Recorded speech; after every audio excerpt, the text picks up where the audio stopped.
আসসালামু আলাইকুম, gents easy cooking থেকে আমি জেরিন চলে আসলাম আরও একটি সুন্দর রান্না নিয়ে।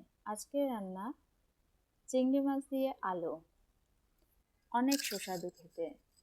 চলেন দেখি উপকরণগুলো। আমি নিয়ে নিলাম পেঁয়াজ, রসুন, পেঁয়াজ পাতা আর টমেটো, আর নিয়ে নিলাম আস্ত চিংড়ি। চিংড়িটা আমি ভালো করে পরিষ্কার করে নিয়েছি।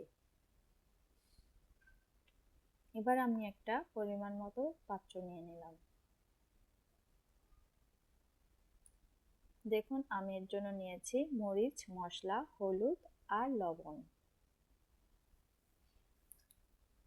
আমার চ্যানেলটা ভালো লাগলে সাবস্ক্রাইব করতে ভুলবেন না। হালকা আছে আমি এবার তেল দিয়ে দিব পরিমাণ মতো। তেল দেওয়া হয়ে গেলে আমি একটা রসুনকে কুচি কুচি করে দিয়ে দিব। রসুনটা একটু আছে ভাজা হলে দিয়ে দিব পেঁয়াজ কুচি। পরিমাণ মতো পেঁয়াজ দিয়ে আমি একটু নাড়াচাড়া করে পেঁয়াজটা বাদামি কালার করে নেব। বাদামি কালারের হয়ে এলে আমি উপকরণটা দিয়ে দিব মরিচ, মশলা, হলুদ আর লবণ।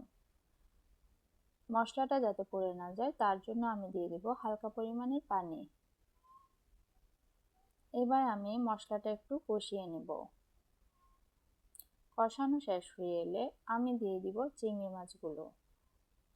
চিংড়ি মাছটা হালকা আছে একটু ভেজে নিলে স্বাদটা দ্বিগুণ হয়। চিংড়ি মাছটা কষানো শেষ হয়ে এলে আমি দিয়ে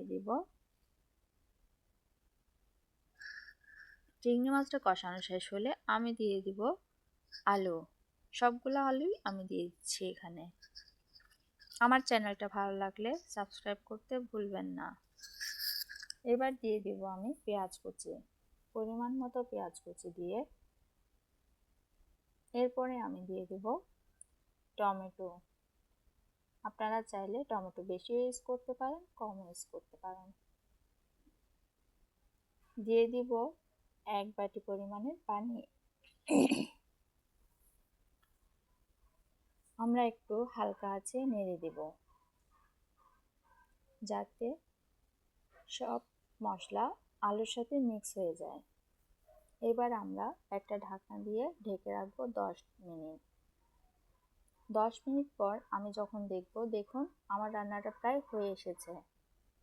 এবার আমি দিয়ে দিব ধনেপাতা কুচি। আমার রান্নাটা কমপ্লিট। দেখুন কেমন সুস্বাদু হয়েছে, দেখতে কেমন সুন্দর হয়েছে। বাসায় অবশ্যই ট্রাই করবেন আর সাবস্ক্রাইব করতে ভুলবেন না। ধন্যবাদ সবাইকে।